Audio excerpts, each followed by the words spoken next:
You are my linen garment I put on. Lord, you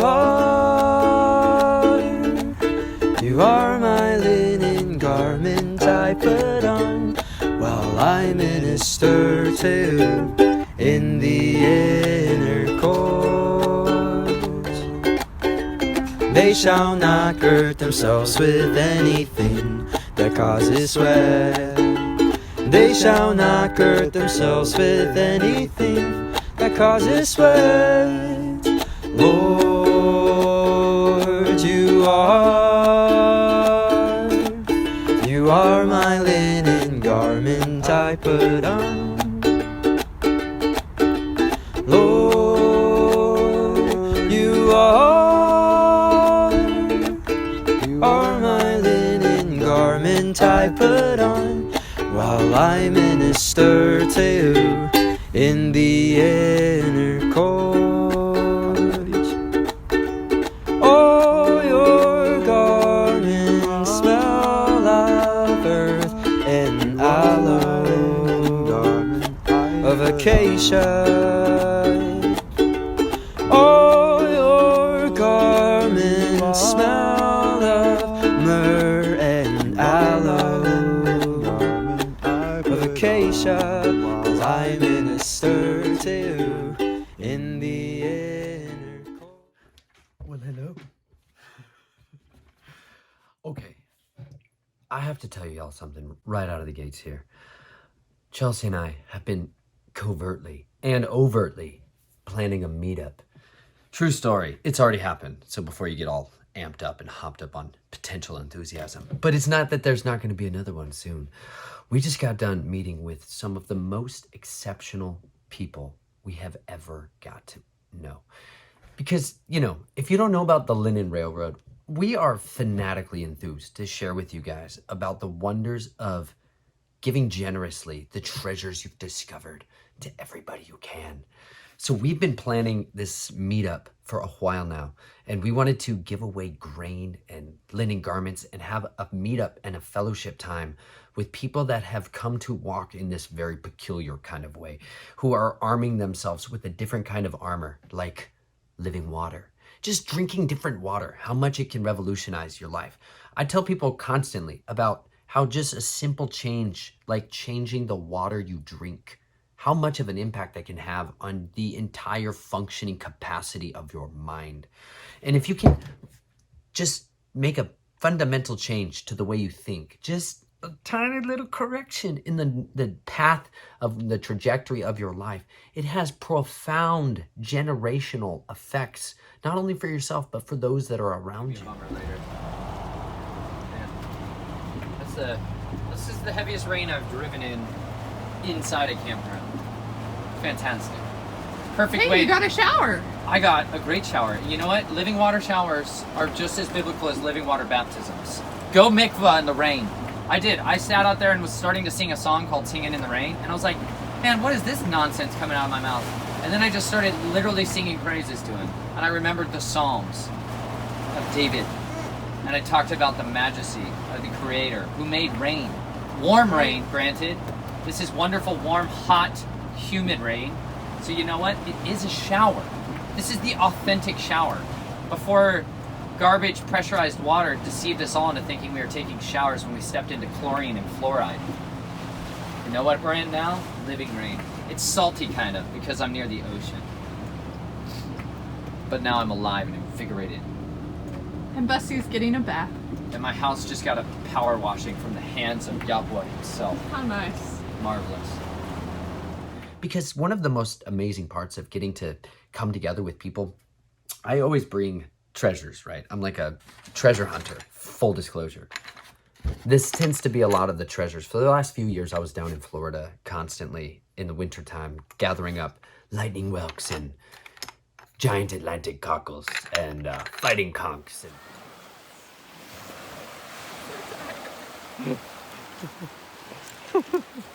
Look at that. My little...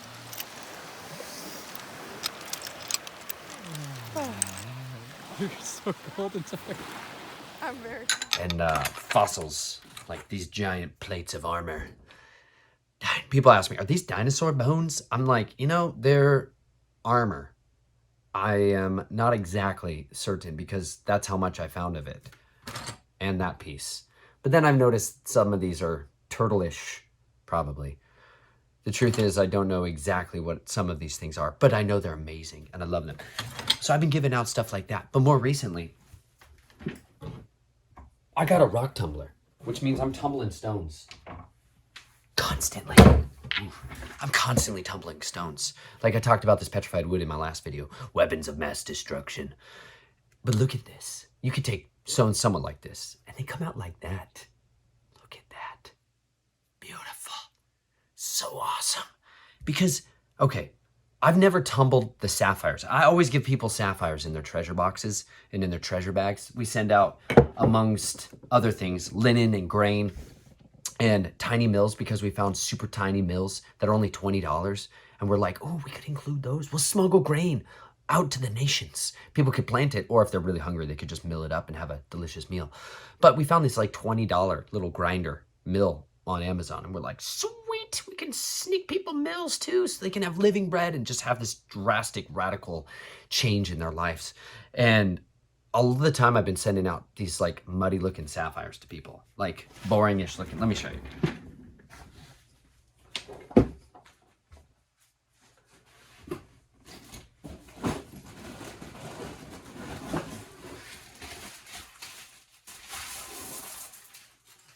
These ones.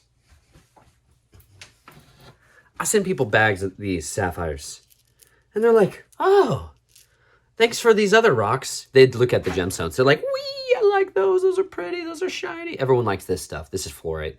They like this kind of stuff. And they're like, ooh, it's so pretty. But I'm intentionally, strategically giving them the greatest treasures in the world when I send them these. But most people don't have eyes to see. You ever heard that reference in the scriptures? They don't have eyes to see or ears to hear or a heart to understand or the desire to obey. But you know what? That's what we look like. That's fundamentally what all of us basically look like. You got some people that are like, hey, that one's kind of reddish. It's sapphire-ish, ruby looking, And people are obviously like, oh, that person's kind of nice. Wonderful fruit coming out of their life. They're beautiful. But then when you throw these things in the tumbler, like I finally did for the first time ever last week, I discovered that those stones are so beautiful. I've got like blue ruby, I've got blue sapphires in there and red rubies and like pigeon blood dark red, violets and purples. There's these incredible just kaleidoscope of colors that's in those stones that you can't see until you beat the snot out of them by bumping them into each other and abrading them with water. And so I've been tumbling all of these stones for months, just nonstop. The second I got a tumbler, it's never turned off, like 24/7. It never has a Sabbath. I take a Sabbath, but it does not. That thing is relentlessly going. And I finally got these sapphires to tumble out. And I'm just like, oh, I've had this whole time. And I wanted so bad to tumble them from the get-go. And I wanted to just spread these sapphires out in their ugly states for a long time. And then finally put together and show people like, this is what I'm sending you. If you would tumble these things, you would realize the treasures that you really have.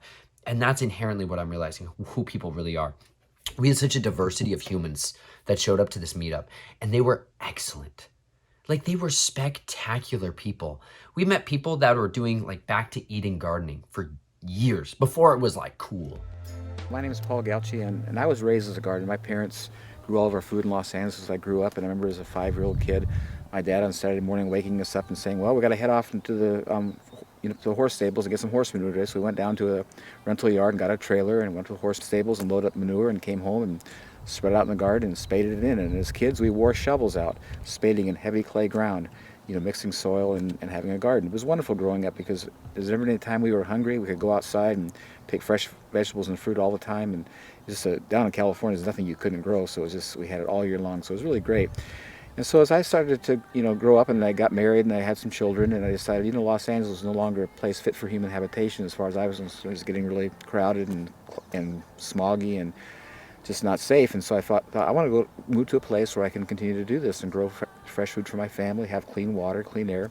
So we came up here to the Olympic Peninsula of Washington. We have a beautiful place. But we built a house, and we faced a real challenge. We drilled a well, went 213 feet, and got half a gallon a minute.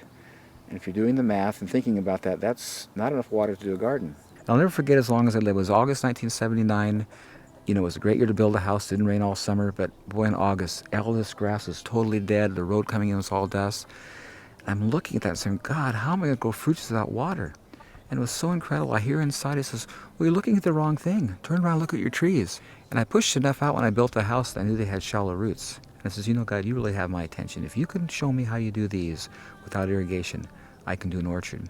So I went out to the woods of the fork, and I started moving this material underneath the trees, and I was totally amazed. This beautiful, soft, black, damp, incredible compost. When I saw that, I says, well, I can do this. This makes sense. So I started planting the trees out there, and at that time I had, you know, straw and sheep manure. Now I'm using wood chips, and it's been amazing. This orchard's been here 31 years now. It's never been watered or fertilized once.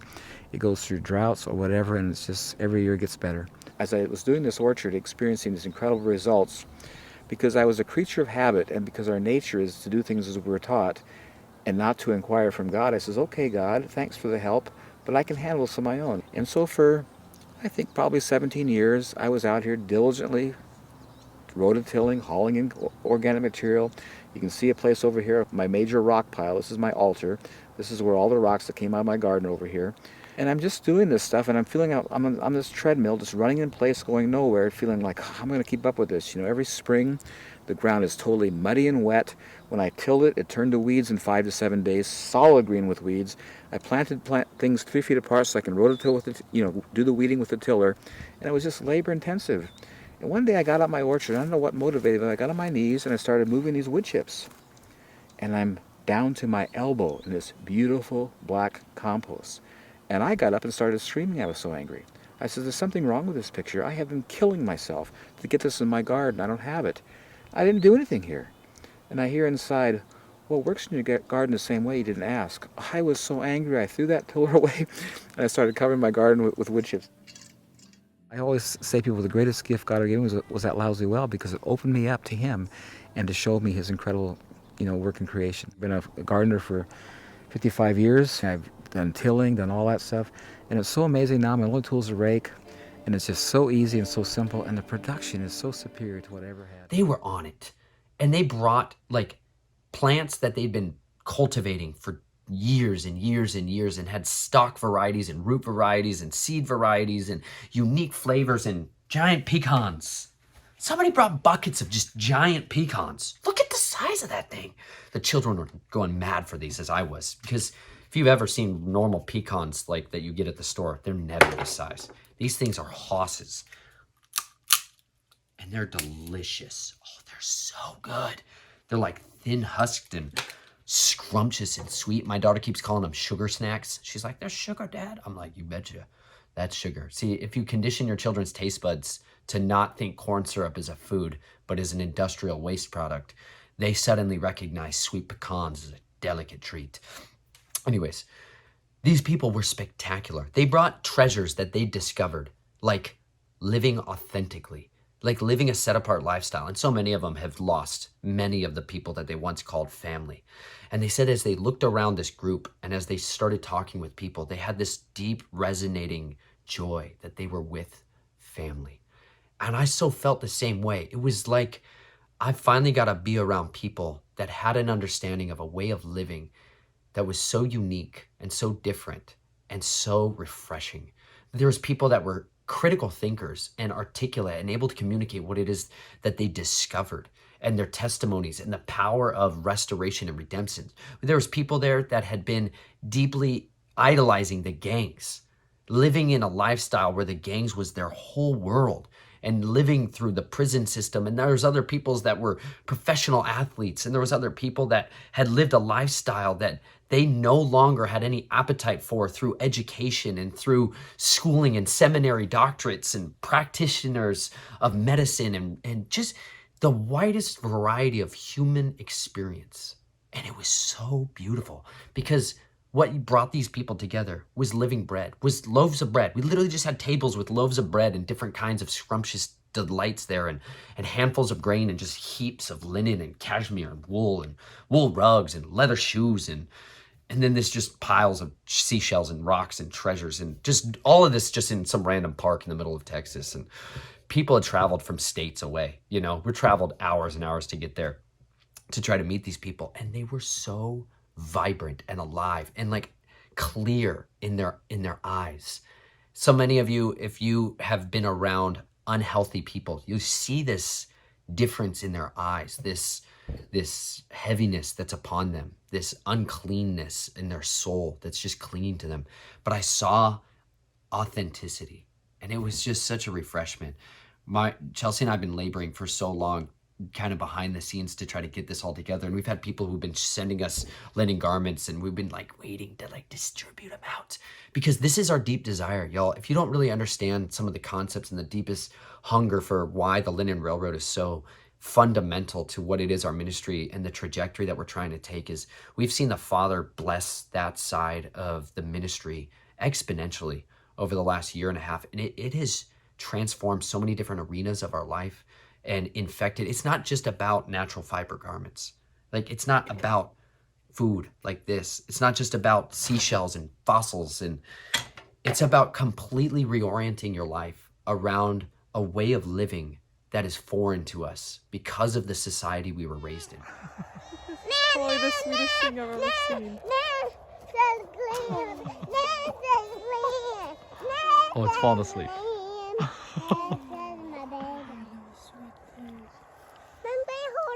Yeah, we're gonna take turns, Kay. Oh, we need to let it find its mom.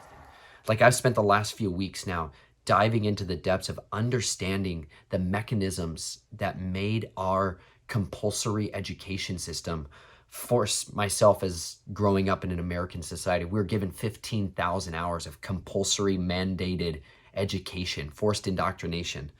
15,000 hours. If you go to college, I believe it's like another 8,000 or 6,500 hours of additional indoctrination that you have to weather through. And it was truly an epic manifesto of boredom. That's what it was to me. And I've had a lot of videos, y'all, that I filmed, and I have to edit out chunks of it because I'm so viscerally angry about the education system that I was forced into. I talk a lot in my book about, radical intelligent evil. I, to this day, am more frustrated and embittered or angered at the educational system that I was pushed through than I was at that, because this left spiritual scars and bodily scars. But you know what the schooling system was scars on my soul, like my mind, my will, my emotion, the innate sense of curiosity and imagination and creativity and unique expression of individuality. There was just tampered and meddled with and contrived. Like, I had mind-controlled handlers that weren't so violent to my mind as teachers were in classrooms, who wanted me to sit and raise my hand when I wanted to ask a question to the authority in the room. And there was handfuls, like less than 4 that I can think of, teachers that were captivated my mind and taught me in a way that made sense and taught me something that was enriching to my mind. The vast majority of everything else I did there was a total exercise in futility. And it's called learned helplessness.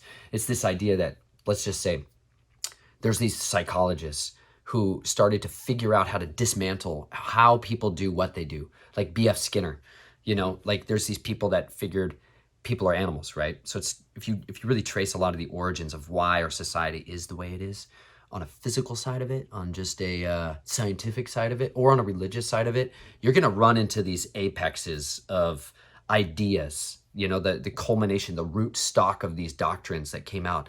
And they really have their roots in like evolutionary ideologies, the religion of evolution that's in the scientific community, the evolution of the favored races in Charles Darwin's natural selection theory book, which, if you actually read, will blow your mind. Like, I've actually started reading these books. Instead of just listening to the discourses that I hear talked about, start reading their books and changing my appetites to desire a specific understanding of why people do what they do.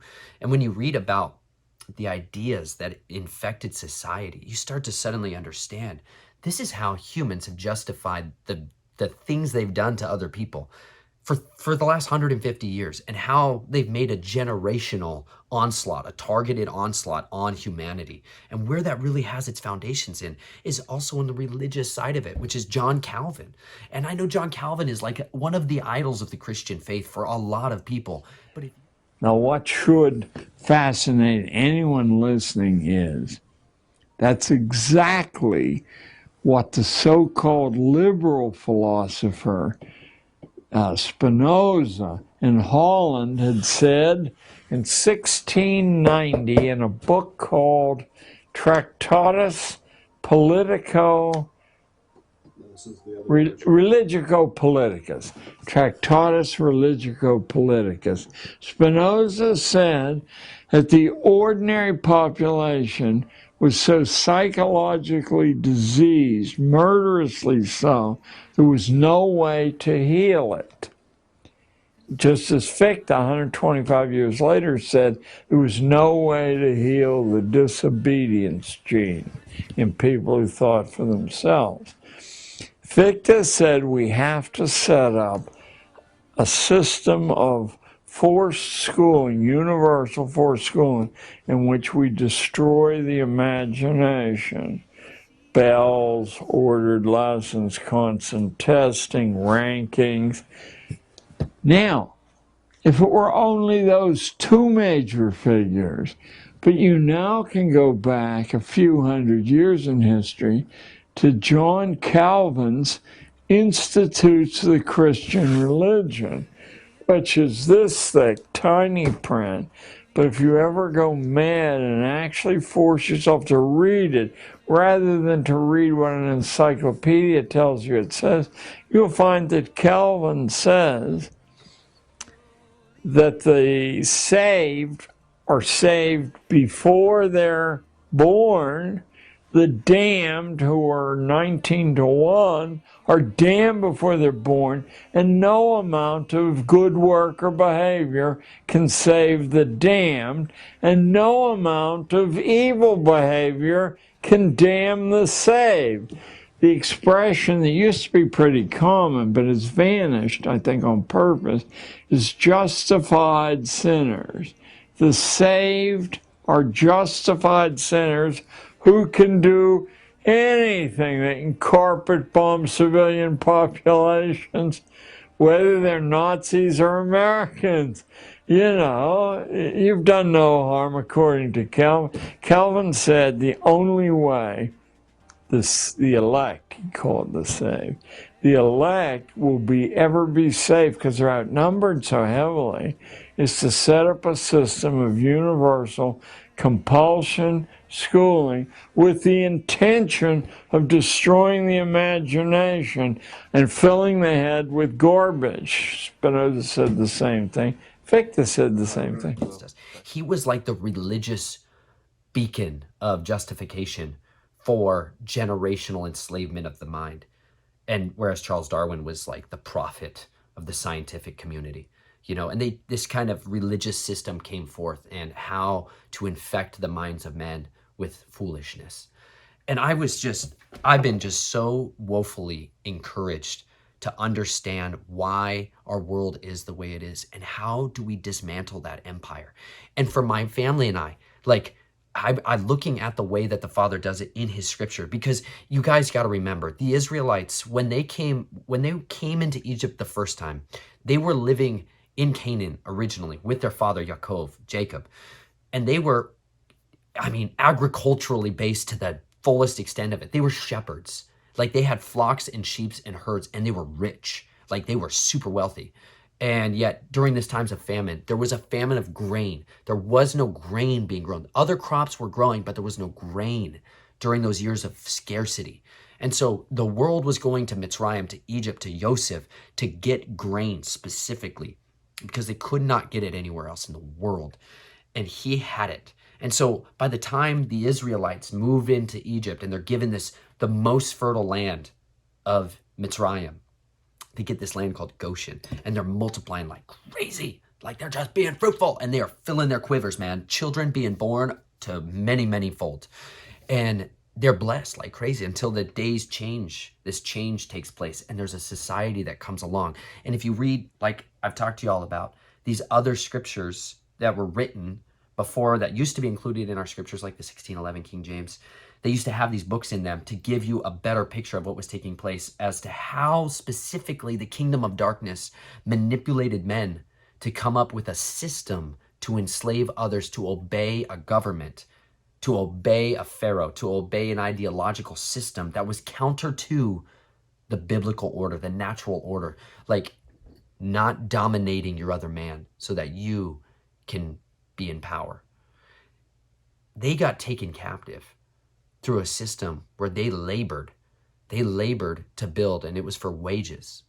That first really ensnared them and hooked them in. It was through this job system, through this payment, hourly wage system where they overworked the Israelites. Come on, maybe I'll just read it to y'all. Because as you start to peel back these layers to this massive onion of our modern society in just the last 150 years, you just suddenly see all the same fingerprints of everything you read about in the scripture. Like everything, there's nothing new under the sun. And the more I learn about what's taking place in my generation or my grandfather's, my great-grandfather's generations, all I see is the same things that every Hebrew, every Israelite, every believer, every person, human, has had to experience at different levels and in different versions, iterations, from time immemorial, because it's the same spiritual powers behind the scenes. So you see the same physical fruit playing out in the present and in the physical sense of it. So if you all don't know, I'm reading from the Et Sefer. As I always say before I read the Sefer, it's borderline King James English, which is brutal, and I don't enjoy it, but it's an incredible collections volume. It's like my research Bible, you know, it's the scriptures that I can use for all the books being put together. So bear with me for a second. I'll track down the scripture. Hold on. Copper drinking vessels. Dreams. Seriously. Washing your feet in copper basins. Drinking out of copper vessels. I just gotta say it. Something to be experienced. I can never communicate the wonders of drinking water out of copper. It's amazing. It's amazing. Been trying it out. All right, let's dive in, shall we? This is the book of Jasher, or Yasher, chapter 65. And it came to pass after these things that all the counselors of Pharaoh, the king of Mitzrayim, and all the elders of Mitzrayim assembled and came before the king and bowed down to the ground. And they sat before him. And the counselors and the elders of Mitzrayim spoke unto the king, saying, Behold, the people of the children of Yisrael is greater and mightier than we are. And you know all the evil which they did to us in the road when we returned from the battle. Pause real quick. There was a big battle. A few thousand Israelites, or just a very tiny number of Israelites, went with Egypt to fight against this massive army of Africa that was coming against them. If I remember right. J.A.S.O.N. There's a big section in here which has to do with Angias and these wars that take place in Africa and people fighting Mitzrayim, Egypt. And the Israelites are kind of used as the hitmen, the special forces unit that come in, the Gibberim, that are brought in. And they're like, dude, you can't kill the Israelites. They are terrifying because they have this Elohim on their side. And every time they go out to battle, they win. And so they like keep the Israelites as like the backup shock troops that are like, you don't bring those guys into the battle unless you need to bring those guys into the battle. And anyways, the Egyptians start getting their butts kicked. And then they call on the Israelites. And they're like, help us. Well, they do. They go in and start just slaughtering all the enemy. And none of the Israelites are dying. But then the Israelites are all ticked off, the Mitzrites, the Egyptians. And so they start killing some of them because they were fleeing and they were running away in the battle. So they start killing some of the Mitzrites. Well, ever since that, the Egyptians, the Mitzrites, are terrified of them. And it's bad news for the Israelites now. So check this out. So now you have all the schemers. The conspirators have gathered together. The council. The kings of the earth are gathering together to conspire against the children of men. This is totally that moment. This would be the smoky backlit room where, you know, the Illuminati gather. This is like totally that moment right now, right? Verse 4. And you have also seen their strong power, for this power is unto them from their fathers. For but a few men stood up against a people as numerous as the sand, and smote them at the edge of the sword. And of themselves not one has fallen, so that if they had been numerous, they would then have utterly destroyed them. Now, therefore, give us counsel, conspire, what to do with them, until we gradually destroy them from amongst us, lest they become too numerous for us in the land. For if the children of Israel should increase in the land, they will become an obstacle to us. And if any war should happen to take place, they with their great strength will join our enemies against us and fight against us, destroy us from the land and go away from it. So the king answered the elders of Mitzrayim and said unto them, This is the plan advised against Israel, from which we will not depart. Behold, in the land are Pithom and Ramsech, cities unfortified against battle. It behooves you and us to build them and to fortify them. Now, therefore, go also and act cunningly toward them, and proclaim a voice in Mitzrayim and in Goshen at the command of the king, saying, All ye men of Mitzrayim, Goshen and Bethrock, and all their inhabitants, the king has commanded us to build Pithom and Ramsach, to fortify them for battle. Who amongst you of all of Mitzrayim, and of the children of Israel, and all the inhabitants of the city are willing to build with us, shall each have his wages given to him daily at the king's order. So go you first and do cunningly. Gather yourselves and come to Pithom and Ramses to build. And while you are building, cause a proclamation of this kind to be made throughout Mitzrayim, every day at the command of the king.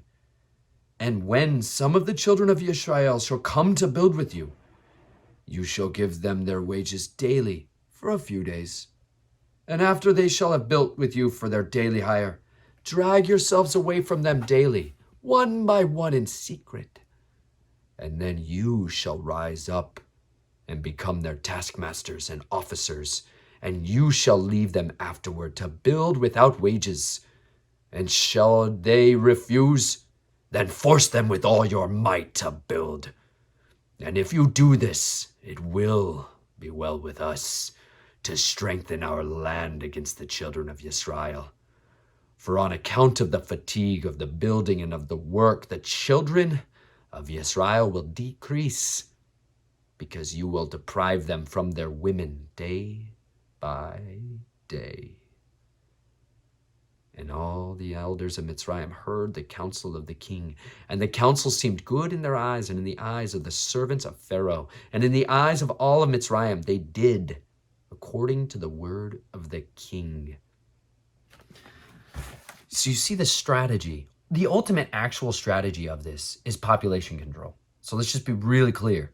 The ultimate strategy of this is to control the population. And there's always a group, like the Nicolaitans, there's always a group who's got this spiritual infectious, like this spiritually transmitted disease, this STD that you don't want anything to do with. And I was raised in a family that was so thoroughly infected with this, because it's this desire to rule over others, like the dominant, the tyrant. This is where we get the word Gibor.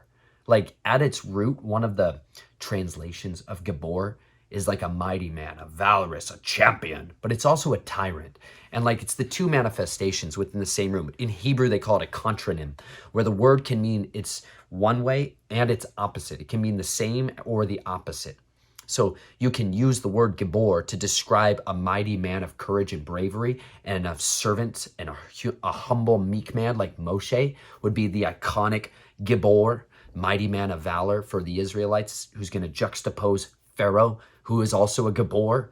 But on the other side, he's really contending against Balaam, this sorcerer who's behind the scenes, the cunning conspirer who brings forth a lot of these doctrines and manifests them and whispers them in the ears of the king. He's the counselor who's contending against the wisdom of Moshe. Well, this idea is to mitigate the population by laboring, by literally working them to death, by working them so hard that they have nothing left within them at the end of the day, that they cannot even go and be with their wives, that they can't go and enjoy the fruits of marriage, and they won't be fruitful and they will not multiply, which, remember, is the first commandment. The first instruction ever given to man and to woman is to be fruitful. to bear fruit, and to multiply. And so they're stripping them of that. They're instead making them literally be builders, laborers in a kingdom that is working them for a wage. And so they're getting them hooked on wages. And if you remember, I just told you, the Israelites are the most blessed people in all the world at this time. They have the most fertile soil with the most abundant flocks and herds of animals on the earth.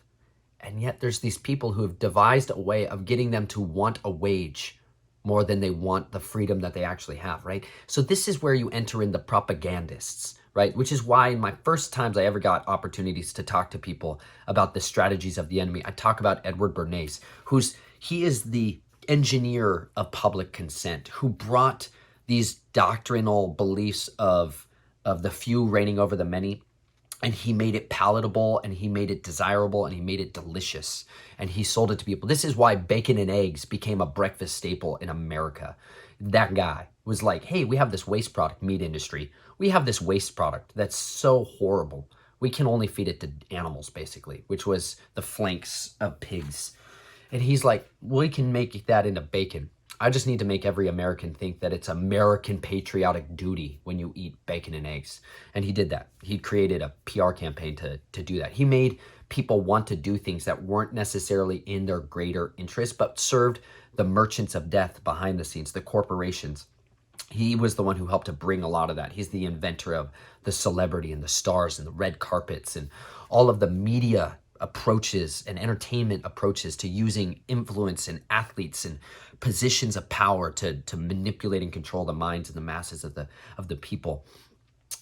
You see, these people right here are about to execute a strategy towards the Israelites to get them ultimately to stop having babies, first of all, which is to shatter the home unit. So that's what they're going to do. They're going to split the home apart.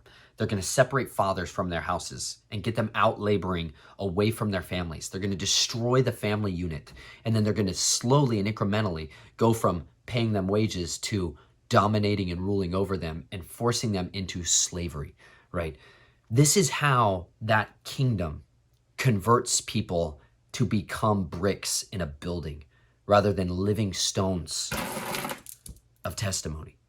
Because those Israelites were living gemstones in Yahuwah's kingdom, but they're about to be turned into the bricks that are literally building Egypt. And that's totally where we live today, right? But check this out. You got to see kind of how this plays out a little bit, because one of the tribes has an understanding that this is not correct. There's this set apart other people that suddenly sniff the horse manure that's in the air, a little bit of this something smells like poop here. And it's definitely the words coming out of your mouth. And so they're going to see through that, and they're not going to participate. And that's the weapon in our warfare, y'all, is you have to stay obedient to another kingdom. That's the mark that's on us versus the mark that's on the beast and his many, many armies. Is who do you obey, right? Verse 16, and all the servants went away from the king, and they caused a proclamation to be made in all of Mitzrayim. Propaganda! In Tachnach, in Goshen, and in all the cities which surrounded Mitzrayim, saying, you have seen what the children of Esau and Ishmael did to us, who came to wage war against us and wished to destroy us. Now, therefore, the king commanded us to fortify the land. This is your Secretary of Defense. That's what this is. This is the military-industrial complex coming to you saying, we got a war! We got a huge war going on, and we all gotta fight for our lives. We need not a Secretary of War. Edward Bernays, also top people in the United States government too. Not call it the Secretary of War. Call it the Secretary of Defense. The Department of Defense, not the Department of War. Because, we are a defensive nation. Right? You see this? Now, if they should come against us to fight against us, whosoever of you from all of Mitzrayim and from the children of Israel will come to build with us, he shall have his daily wages given by the king, as his command is unto us. And when Mitzrayim and all the children of Israel heard all that the servants of Pharaoh had spoken, there came from Mitzrayim and the children of Israel to build with the servants of Pharaoh, Pithom and Ramseach. But none of the children of Levi came with their brethren to build. See, so why did the children of Levi not go? Well, you see, Levi, the tribe of Levi, was chosen as the people that were to labor for Yahuwah personally. Like they're the ministers.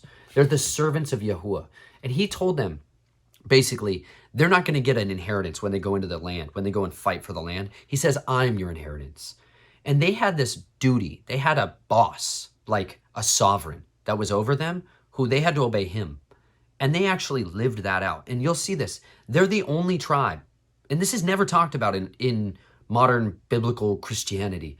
They're the only tribe that was not enslaved to Mitzrayim. There was one tribe that was not enslaved, and it's the Levites.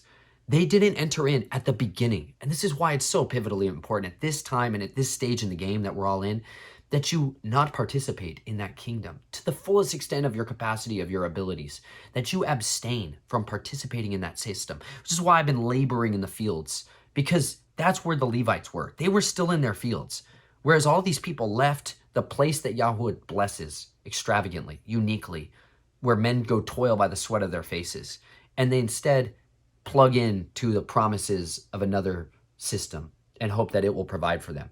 This is how you get people hooked on social welfare. This is how you get people hooked on the promises of the government is your father. The government is your God. That God that is with us, the God that is on our money, he will take care of us, right? That God is patriotism. Patriotism at its root, y'all, is your father is the government. That's what the word means. The version of patriotism that we've been fed is totally an abomination to the idea of what most people think it means. And it's a belief that the governing authority will take care of you. Go and ask people that experience natural disasters how good the government is at taking care of you when you're in a time of calamity and disaster falls upon you. There is another kingdom, another father that's offering you being a part of his kingdom. But he says there is self-sovereignty that is in you, the idea that you, your own man, you, your own woman, that has to die. Because there's only one sovereign in that kingdom. And it's not any man, but it's him and him alone. And if you lovingly surrender your life to him and you agree to trust him and to fear only him, he agrees to take care of you, provide food for you, provide clothes for you. Like there's a list of promises. It's called a covenant. And there's these guarantees in this contract that you can hold him to, and he can hold you to. And you have faith that that's how your life can be given its meaning, its purpose, its destiny. But if you participate in that other kingdom, if you go look for another father, if you go look to be your own father, you go look to be your own sovereign, he's not going to deal with you the same way. And you're going to suffer the other Elohim to give you what it is they see fit. So check this out. And all the servants of Pharaoh and his princes came at first with deceit to build with all of Israel as daily hired laborers. And they gave to Israel their daily hire at the beginning. And the servants of Pharaoh built with all of Israel and were employed in that work with Israel for a month. And at the end of the month, all the servants of Pharaoh began to withdraw secretly from the people of Israel daily. And Israel went on with their work at that time. But they then received their daily hire, because some of the men of Mitzrayim were yet carrying on the work with Israel at that time. Therefore the Mitzrayim gave Israel their hire in those days, in order that they, the Mitzrayim, their fellow workmen, might also take the pay for their labor. And at the end of a year and 4 months, all the children of Mitzrayim had withdrawn from the children of Israel, so that the children of Israel were left alone engaged in the work. And after all of Mitzrayim had withdrawn from the children of Israel, they returned and became oppressors and officers over them. And some of them stood over the children of Israel as taskmasters to receive from them all that they gave them for the pay of their labor. And the Mitzrayim did this manner to the children of Israel day by day in order to afflict in their work. And the children of Israel were alone engaged in the labor. And the Mitzrayim refrained from giving any pay to the children of Israel from that time forward. And when some of the men of Israel refused to work on account of the wages not being given to them, then the exactors and the servants of Pharaoh oppressed them and smote them with heavy blows and made them return by force to labor with their brethren. Thus did all of Mitzrayim unto the children of Israel all the days. And the children of Israel were greatly afraid of the Mitzrayim in this matter. And all the children of Israel returned and worked alone without pay. And the children of Israel built Pithom and Ramseh. And all the children of Israel did the work, some making bricks, some building. And the children of Israel built and fortified the land of Mitzrayim and its walls, for the children of Israel were engaged in work for many years, until the time came when Yahuwah remembered them and brought them out of Mitzrayim. But the children of Levi were not employed in the work with their brethren of Israel from the beginning unto the day of their going forth from Mitzrayim. For all the children of Levi knew that the Mitzrayim had spoken these words with deceit to Yisrael. Therefore the children of Levi refrained from approaching to the work with their brethren. And the Mitzrayim did not direct their attention to make the children of Levi work afterward, since they had not been with their brethren at the beginning.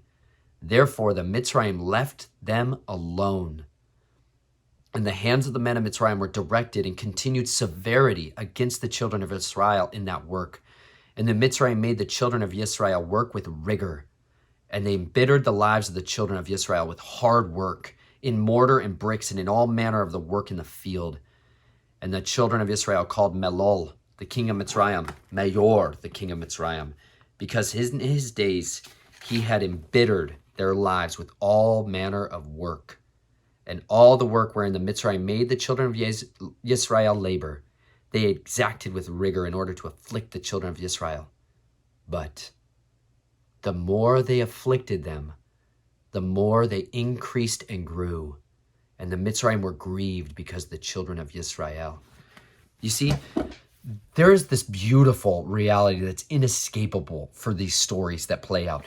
When you afflict the children of Yahuwah, the more you afflict them, the more they multiply. They're your worst nightmare if you're the dominating aristocracy, if you're the ruling elite. We're your worst nightmare because there's this Kadesh people, the set apart, peculiar, funky people that claim a kingdom that is nothing like yours, that has nothing to do with playing by the same rules and systems and secret laws and natural orders. And that is nothing like that. They don't play those games. And the more you go after these people, the more they eat your lunch. And it may not be all at once. It may not be in your lifetime. It may not even be in your children's lifetime. But sooner or later, you see, their father rises up and he delivers them. And then he gives back to you the way you treated them. It's called mishpat. It's justice, right? It's like the idea of what you do unto others is going to come back on your own head. And they're about to start slaughtering the babies of the Israelites because they're like, you know what? This isn't working for our population control strategy. Let's just start killing their babies. Let's just make it legal to murder babies. Sound like something that may have happened here in our country and all over the world. So they just start murdering babies, right? Well, then that's not working enough. So then they're like, we got to kill more babies. We got to kill all the sons. Let's kill all the males. It's like they chemically castrate every single male in our society from the day they're born with these absolute devilish foods and clothings and water that we eat and the pharmaceuticals that are in it. Because if you didn't know it, you're drinking pharmaceutical birth control in almost every drop of tap water that you ever drink. Like, it is so saturated with birth control. Birth control. Like, you're literally not going to be able to conceive. Like, my wife and I started drinking spring water.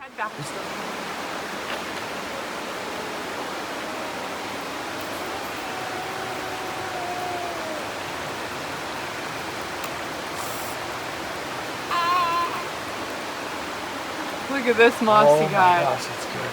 Would you like to try some? I'll hold you up to it. Keep your arms back behind you. Back behind you. And you're going to tilt your mouth up.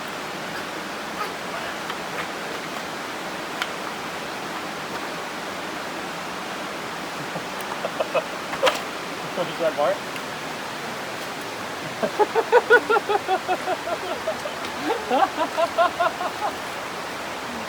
Oh, that's a good life right there.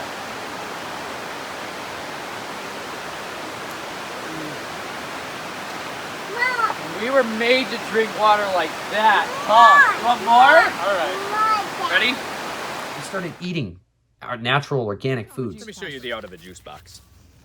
Let's see it. This is the honeybell. Kissable fruit. It's ugly. Looks like it's growing barnacles. Yeah, this one too. It's the best kind. Best thing to do is, if you can, you just gently go around the orange ahead of time. Oop, and squeeze it. Then you bite Loosen the juice. You loosen the juice. Then you bite a hole in the weakest spot of the peel. I already did that. And then Squeeze it.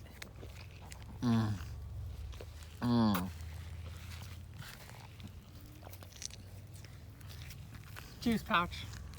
There's a juice pouch. most of the time you don't get juice on you. But then you have this Throw it out. compostable peel. Compost. Life-giving oranges of death. Good morning, Mommy. What is today? Beets. What day? Beets. Beets. Are we gonna do some beet harvesting? Yeah. Awesome. Foods. We started wearing natural garments and fibers, and we started eating living bread. We're like, wow, I feel like a completely different person. Imagine how healthy these people were that we read about in the scriptures, and people just even a couple hundred years ago that weren't constantly enslaved through these methods of enslavement that we're given today. They were so strong and so powerful and so amazing. And we're just barely trying to scratch our way back to that. We're trying to rediscover the ancient past, like the ancient ways of living.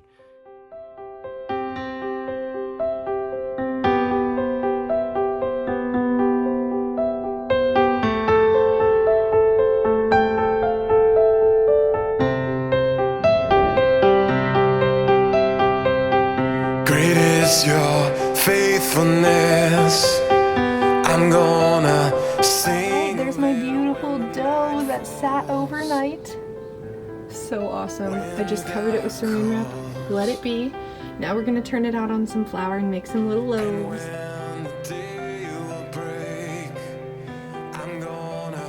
It's been probably 14 hours. All I did was mix the dough together. It was very wet and sticky. Covered the bowl with saran wrap and then turned it out on a little flour just barely and kind of gathered it together at the top. I'm letting them rest for 30 minutes. Then we're gonna bake it in our Dutch oven. So this is supposedly whole wheat artisan bread. Let's see how this turns out.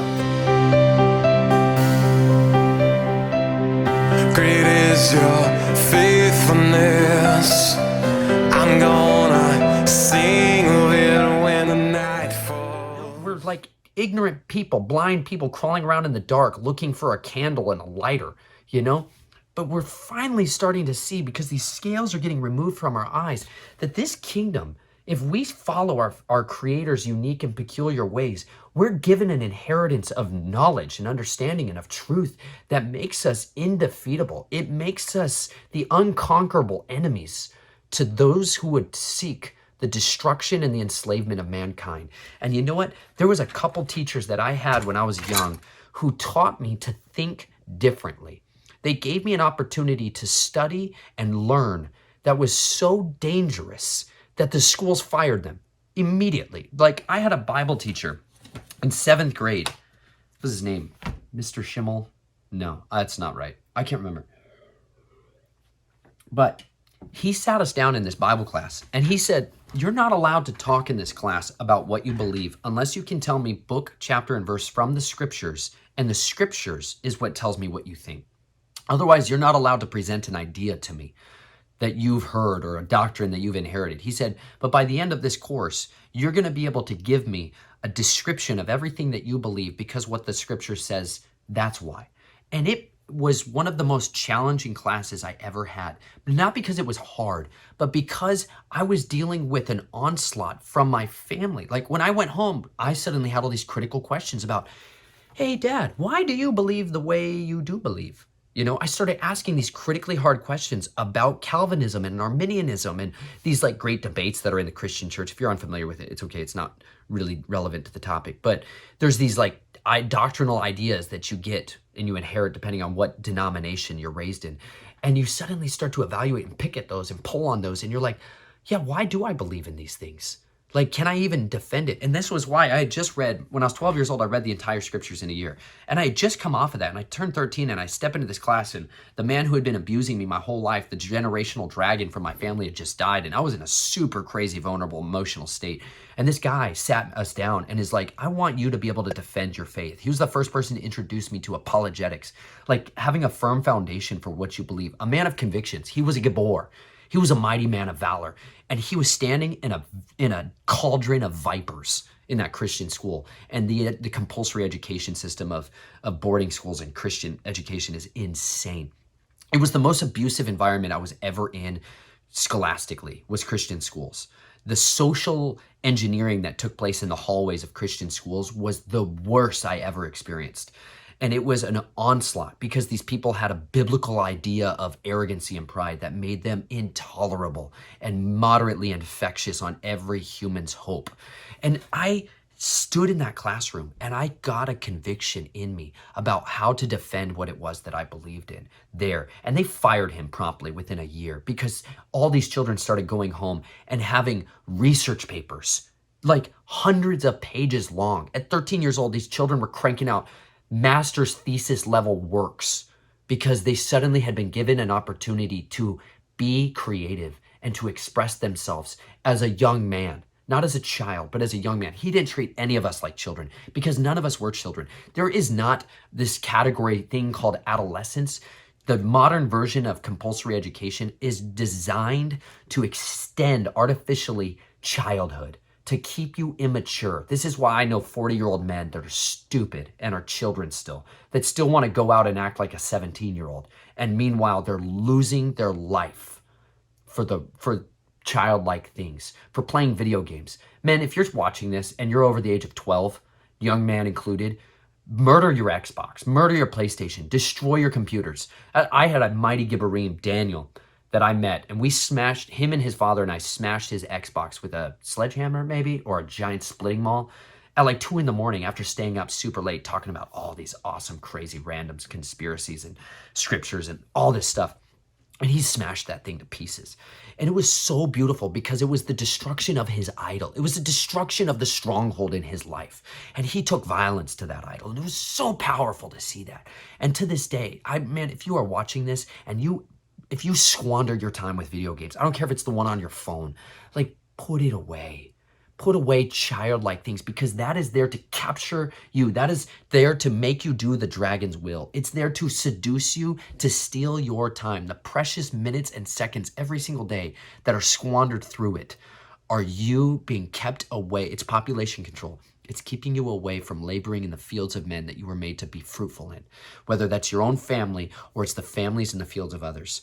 You have such a mighty mission on this earth, and you could be the one who stands in the gap, the Gibor of your friends, the Gibor of your family, of your brothers and your sisters, and of your little brothers and sisters. You could be the mighty man of valor that infects a room with curiosity, that stirs up in people a heart of remembrance, that could give them hope and courage and perseverance. That's you. You were made for that. But you're wasting that in the next experience points and the next level up level, and you're just wasting it on someone else's dreams. But you had dreams, you had passions, you had unique ideas and giftings and talents that were given to you by your Creator that made you for this time, for this exact season, for the time of great oppression. You were made for this. So go and be what you were made to be. But you almost can never find that inside the coffins of the compulsory education system. This is why I advise people categorically, don't waste your time. Don't waste your time. Don't waste it by going and learning some other man's ideas. Go and learn the truth. Don't waste it. And then go and live vibrantly, live dangerously, because it makes you a mighty man of valor. And you know what?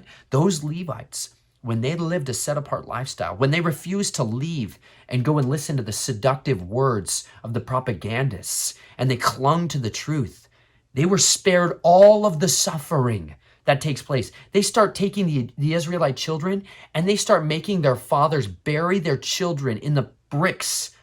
They make them entomb their own children. If they're short on their quota for bricks, they take their child and they make the fathers put them in the building and lay stones around their children and hear their children scream to death. That's what they do. And you know what? That's nothing new, you guys. I watched people. I went and started going to abortion clinics, surgical infanticide centers in Stapleton, Colorado. And I was standing there with mighty Gibberim on one side of the fence, trying to tell people and warn them and desperately plead for them not to murder their own children. And I saw Christians driving through the door from my church. Christians going to murder their own children, going there because this idol of a career was telling them, you can't have your career, missus, unless you go kill your own baby. So you go slaughter your own infant, and then you can build your career up. That's the way to do it. And you know what? Men gave into it as well. And men that were complicit in that, I've heard good, righteous men who have confessed that they were complicit in murdering their own children when they admitted that's what they had to coerce their wives to do or their girlfriends to do or encourage somebody else to do or paid for murder to take place. That's being a hitman for hire, you know? There's great radical intelligent evil that has infected so many of us in this society. But you know what? It was designed that way. But this system that I'm talking about, this other kingdom, was designed to give you life so you could be fruitful and multiply. If we go back into Devarim and this war of the words that we're having, we just heard the words of Pharaoh. We just heard the words of the conspirators. Like we just heard the radical intelligent evil. But Yahuwah has gifted them with a deprogramming strategy, with a way to take people out of that slavery that got infected into their mind, because these people were raised in this for generations. And it's hard to get out of that once you've been in it for so long. So he takes them into the wilderness to deprogram them. He takes them into a place where they're going to be bent over on their knees every single day to pick up bread, to pick up daily bread. They couldn't even keep a single tiny little bit of it for the next day. It would rot and fill with worms. It was called manna, which means what is it? It was what is it? It would rain out of the sky every single day. And he made them every single day go out and bend over on their knees to receive from him life and sustenance. He drew them out into a desert where there was no water, and he watered them out of rocks, flint. I have flint here. Hold on. I have to find a bag of flint. I've got bags and bags and bags of rocks, right? But this is why I have them, because I read about them in scriptures. And if I read about them and I don't know what the heck that means, like, flinty rock, from the flinty rock I gave you water. Reference the verse below. This is flint. This is flint. Okay, flint is a ridiculously hard rock. You can shape tools out of it, like arrowheads and, you know, axes and scrapers and tiny little knives for butchering and stuff like that. It's super hard. See, it makes chips like that. They call it flakes. And you can get a super sharp edge on it. Because you see how it breaks in those beautiful, the cleavage pattern, I think, is this kind of concave shape. Well, that makes a sharp edge right in there. And so you knock it together with other harder stones and stuff like that to get it. But this is flint. You find lots of flint in places that are generally dry and desolate. And he's literally telling them, like, I gave them water out of this. He opened up wells of springs of water gushing forth out of this. Like, I don't need water in the desert as long as I got this. And I've got confidence that my Father can water me out of a rock. That's the kind of kingdom he's talking about, because you won't read that in the scientific textbooks that you're raised in. They're like, water doesn't come out of rocks like that. Baloney. I have drinking water that came straight out of rocks. I've been walking in the mountains of Colorado praying that the Father would give me a sign that what I was doing and about to do was what he wanted for me. And I prayed that he would open up water. And I kid you not, I heard a rock crack. And he said, come and drink. And I literally was like, what was that? And I walked down around this lake and I found this rock had been split open and there was sand and water gushing out of this spring.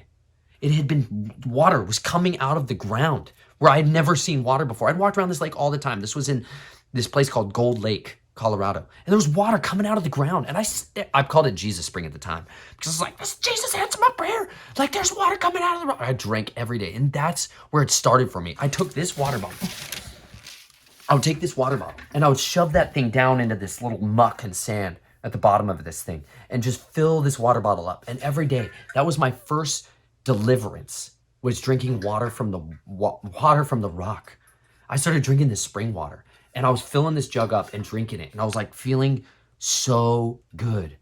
And I was like, oh my gosh, Chelsea, I've been drinking water out of this rock. I gotta tell you. And she was like, oh boy. Like, my wife's come from her own version of medical programming. You know what I mean? Where she's like, you should sterilize that water with bleach. You should put chlorine in that water. She wasn't quite at that level, but she was kind of at that level. And she's like, I don't know if that's okay, honey. I don't think that's safe. That's why I say live dangerously. Well, she watched me for a while to see if I just suddenly developed Tourette's or something. And I turned out all right. You know, I got the shakes a little bit just from the enthusiasm coursing through my body, known as the decalcification of my pineal gland. Like my body was detoxing the heavy metals that had been stored up from hydrofluorosilicic acid and drinking fluoride for years.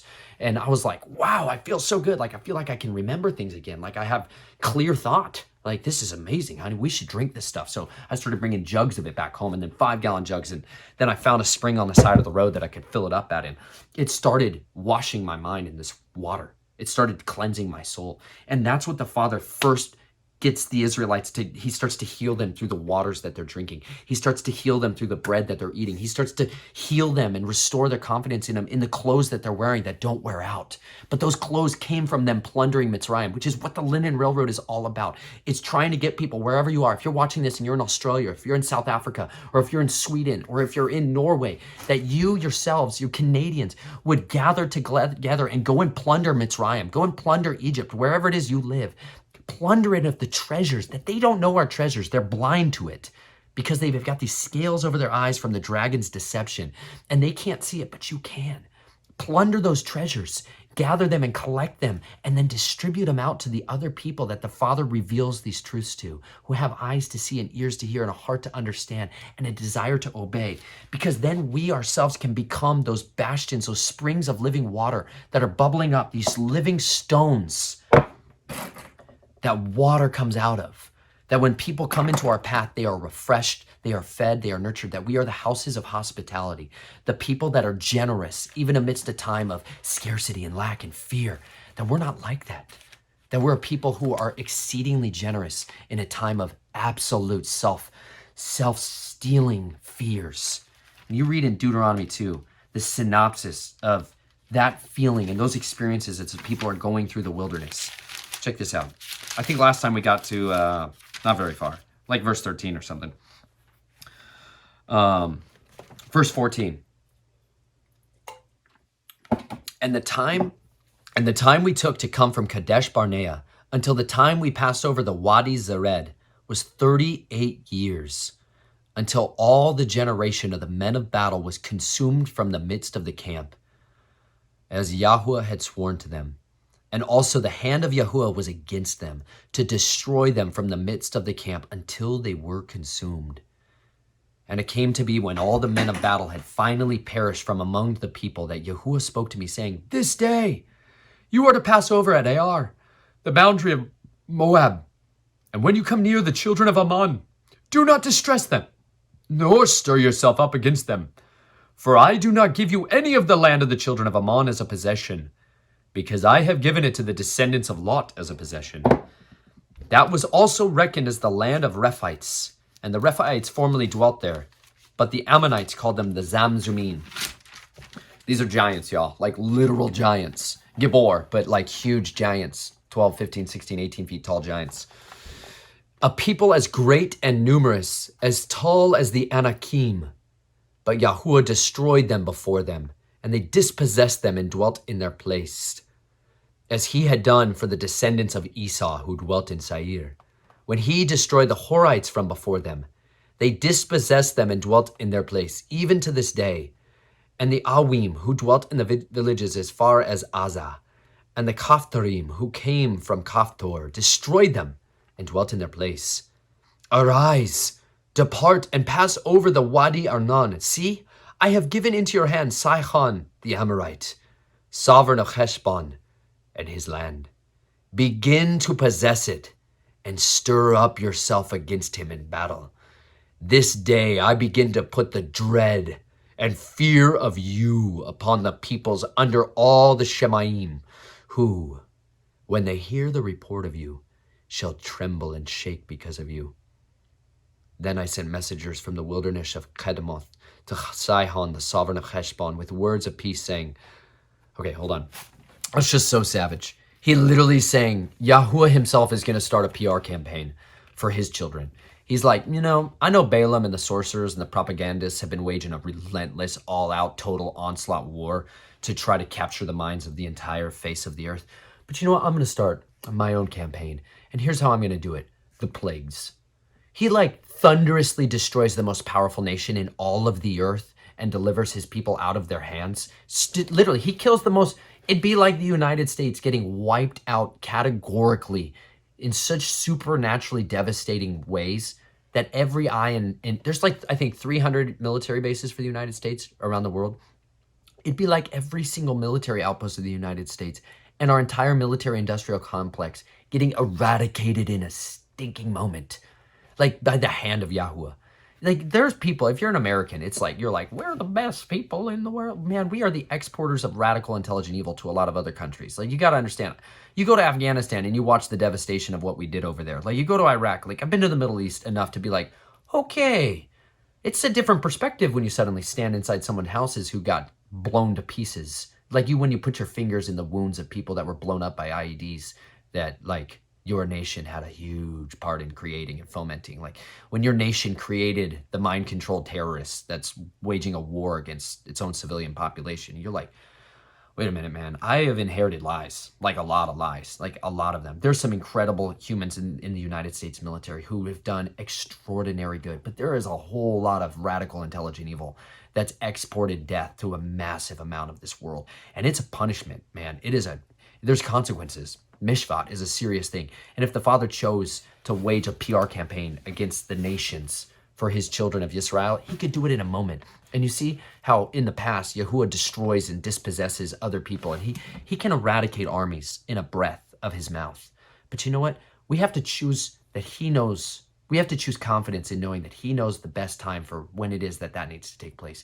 And we can rest assured that he can bring to pass all of their machinations, that all of their schemes, he can make them come to nothing in a moment. And we have to have confidence that if we maintain our walk, we maintain our integrity and our convictions and our obedience to him, he has the power to raise us up and to make us the victors rather than the victims at any hour of his choosing.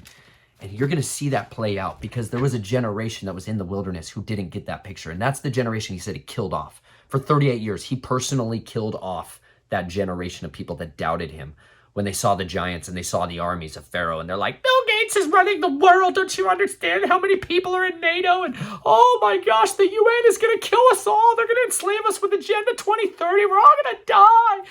You know what? I know you want to believe the prophets of death and what they have to say. But I assure you of this, when I read the scriptures, it doesn't play out so well in the favor. Like you don't want to be fearful of them because you're generally going to get what you fear. And if you fear Yahuwah alone and him only, he's like, you're going to get me. But if you fear that fear is going to come upon you. The sin of Job, like Job was a righteous man, but he had a sin that he confessed with his own mouth. And he said, what I feared has come upon me. Like Job feared those things that were going to happen to him and his wife and his children and his family and his livestock and his animals. He feared that stuff and it came on him. Like, I will not forget, my wife and I, when we've been traveling on the road, I have spoken some things out of my mouth, and they've exactly happened. They come out of my mouth, and as a fear, like, I hope this never happens. Boom. Plays out like a script, man. And you're like, oh, no.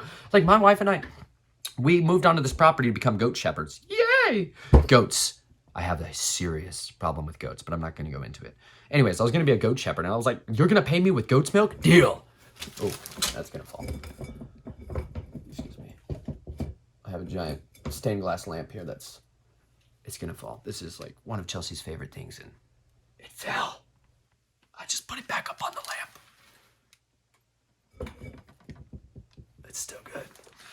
Anyways, Chelsea had this thought that she said, we were playing at this person's house when we were like first meeting them. We were like, we're gonna live here in your driveway, cool? Yay, let's hang out on your acre. It was great. It was where we met the LInenites. This is literally with the apex of Mileniting and Lineniting, and all that started was right there in that house. We didn't know it, but Yahuwah was totally going to ambush us there with the goats and with the linen and with the living bread, and we're like, oh my gosh.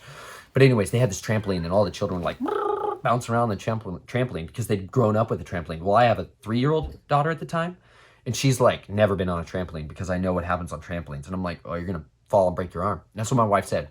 She's like, I am so afraid that she is going to fall and break her arm during this pandemic. And we're going to have to go to the hospital during this pandemic and have to deal with all of the questions regarding how many times have we injected our children with gene therapy. And she was like, I don't want that to happen. She was like, I don't want that to happen. It's like my greatest fear. She said those words. What do you think happened?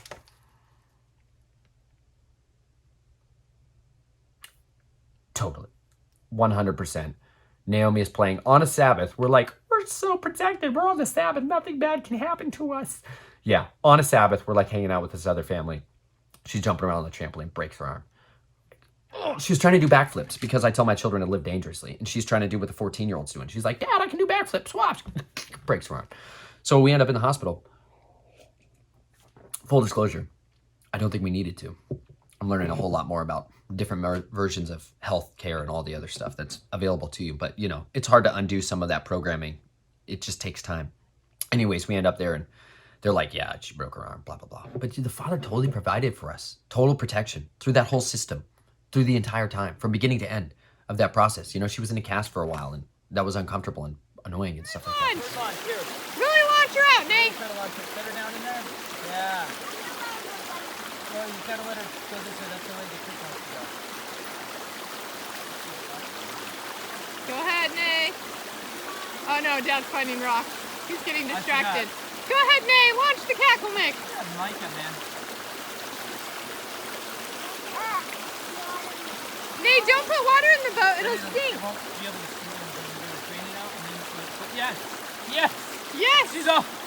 She's off the cackle mix. Nice, Nick. Oh yeah, Nate. She's going for it, Nate. She's gonna go. I think she's gonna go the right way now. Oh, let's see. Oh, she's turning around. She's spinning. Oh no. Come on, turn. Come on, turn. Nick. Turn. Oh. Oh. Oh. Oh no. We can't come in.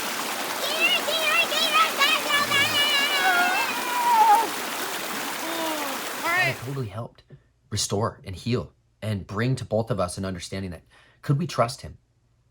Could we trust him with our children? Could we trust him when there's an entire system set up to destroy you, to destroy your children, to enslave you?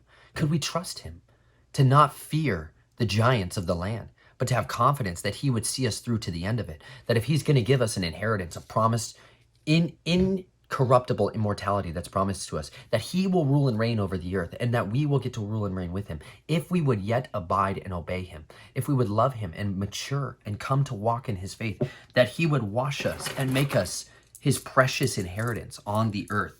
That's what he has in store for his people, but they have to go through the refining fire of temptations and trials and testings to see what's in them, whether they want to obey Yahuwah or whether they want to go back to Egypt. This is how he tests his people. And then I sent messengers from the wilderness, verse 26. Then I sent messengers from the wilderness of Kedemoth to Sihon, the sovereign of Heshbon, with words of peace, saying, let me pass over through your land on the highway. I shall go on the highway and turn neither to the left nor to the right. What food you sell me for silver, I shall eat. And what water you give me for silver, I shall drink. Only let me pass over on foot. And the descendants of Esau who dwell in Seir and the Moabites who dwell in Near did for me, until I pass over the Yarden to the land of Yahuwah our Elohim is giving us. But Sihon, sovereign of Heshbon, would not let me pass over, for Yahuwah your Elohim hardened his spirit and strengthened his heart to give him into your hand as it is this day. And Yahuwah said to me, see, I have begun to give Sihon and his land over to you. Begin to possess it, in order to possess his land. And Sihon and all his people came out against us to fight at Yahatz. And Yahuwah our Elohim gave him over to us. So we smote him and his sons and all his people. And we took all his cities at that time. And we put the men and the women and the little ones of every city under the ban. We left none remaining. Only the livestock we took as plunder for ourselves and the spoil of the cities which we captured. From Aor, which is on the edge of the Wadi Arnon, and the city that is by the Wadi as far as Gilead, there was not one city too high for us. Yahuwah our Elohim gave all to us. Only you did not go near the land of the children of Ammon, anywhere along the Wadi of Yabak, or to the cities of the mountains, or wherever Yahuwah our Elohim had commanded us. You see, when people had steadfastness, Yahuwah rewarded them. Like these people that had taken over the land and had infected the land and ruled over the land, who did this radical, intelligent evil, they received what they'd done to others. It came back upon their heads. And you know what? Yahuwah will deal with these people who try to work against us and wage these strategic wars and conspire against us. We continue to persevere and petition our Father for restoration, for deliverance, for promises of shalom, and he will surely give it to us. We must be faithful to endure even unto the end. So I hope you LInenites out there would continue to persevere. I hope you Millenites out there would continue to bake the bread of life and remember and taste and see that Yah is good and that his mercy knows no limits. Thank you so much for each and every one of you who helped to support us so that we could do this, who empowers us to be able to make this a reality for people so that we can send out these garments to people all over the world. Thank you for doing that. We take our needs to the Father in secret, and you know what? Yah answers us. And we thank you, each and every one of you who helps to be a part of that and makes that a reality. You know who you are. We bless you, each and every one of you that chooses to walk in his ways. And we bless our enemies likewise. And we invite you to come and learn about this other kingdom and come to learn about the treasures that we have been found. I hope you will come and find out the wonders of those sapphire instructions, those living stones that we can be and you were made to be. Go live dangerously every single day of your life. Because though the days may be evil, remember, you were born for such a time as this. I love you. Talk to you soon.